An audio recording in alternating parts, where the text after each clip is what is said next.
เมื่อคุณใช้ชีวิตผ่านมาถึงช่วงวัยหนึ่งคุณจะเลิกฟูมฟายให้กับผู้คนที่ไม่ได้เข้าใจในตัว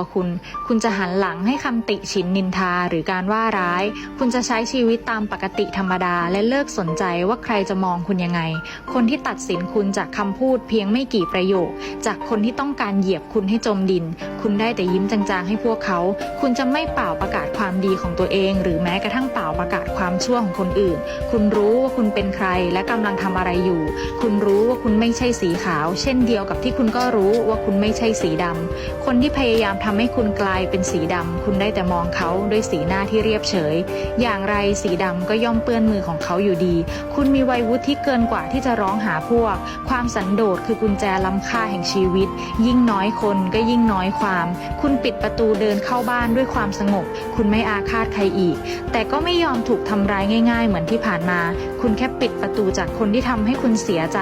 ยิ้มจางๆปรากฏขึ้นที่กระจกเงาตรงหน้าเพราะคุณก็รู้ดีว่าคุณคือสีอะไรแล้วคุณล่ะคะสีอะไรยูกิเป็นกำลังใจให้ทุกคนต่อสู้นะคะจงตื่นมาหาเรื่องให้ภูมิใจในตัวเองให้ได้จากหนึ่งอย่างและเขาจะภูมิใจในตัวเอง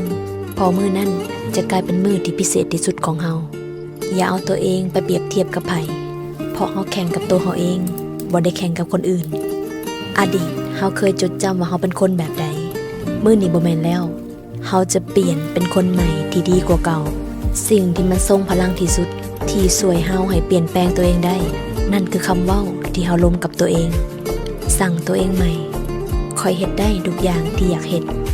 เป็นได้ทุกสิ่งที่อยากเป็นคนอื่นเฮ็ดได้คอยก็เฮ็ดได้บ่ได้น้อยหน้าไผทุกสิ่งเป็นไปได้บ่เกินความพยายามคอยปล่อยวางเก่ง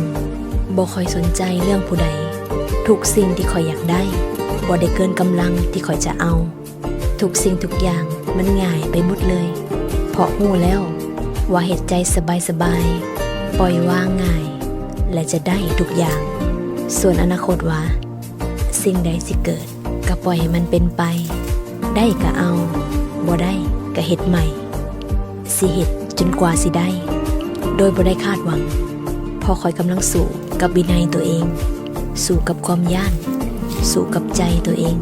คนอื่นบ่เข้าใจบ่เป็นหยังบ่จำเป็นต้องเข้าใจคอยตอนนี้ก็ได้เป็นกำลังใจห่างๆให้คอยก็ได้เดี๋ยวสิเป็นให้ดูเดี๋ยวสิเฮ็ดให้เบิ่งมือใดคอยล้มคอยบ่มักให้ไผมาสงสารเพราะมือที่ตกต่ำมันสอนให้ฮู้ว่าคอยต้องเฮ็ดสิ่งใหม่ๆที่คอยบ่เคยได้เฮ็ดเวลาเจอปัญหายิ่งท้าทายสำหรับคอยเพราะทุกปัญหามาเพื่อเฮ็ดให้คอยเติบโตเพื่อหน้าตาชีวิตใหม่ๆที่คอยบ่เคยได้รับมักเฮ็ดสิ่งใหม่ๆเพราะคอยตื่นเต้นกับผลลัพธ์ใหม่ๆอยู่เสมอจะล้มอีกจักครั้งก็ได้ตราบใดที่ยังบ่ตายมันคือความท้าทายเสมอต้นทุนชีวิตที่สูงที่สุดบ่แม่นการเกิดในครอบครัวที่ร่ำรวยแต่มันคือห่างกายจิตใจ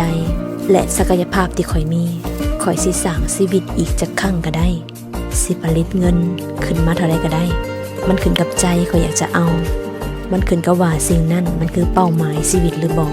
ที่ข่อยอยากได้มันแท้ๆทุกอย่างบนเหนือความคาดหมายทุกสิ่งเป็นไปได้กล้ารับผิดชอบตัวเองกล้ารับผิดชอบครอบครัวกล้าเป็นเสาหลักข่อยจึงต้องเข้มแข็งก็มีบางมื้อที่อ่อนแอแต่เจ็บบ่ได้ตายบ่ได้ต้องลุกมาสู้เพื่ออนาคตตัวเองเพื่อคนที่อยู่ในชีวิตข่อยต้องช่วยตัวเองก่อนข่อยเข้มแข็งแล้วจึงช่วยผู้อื่นได้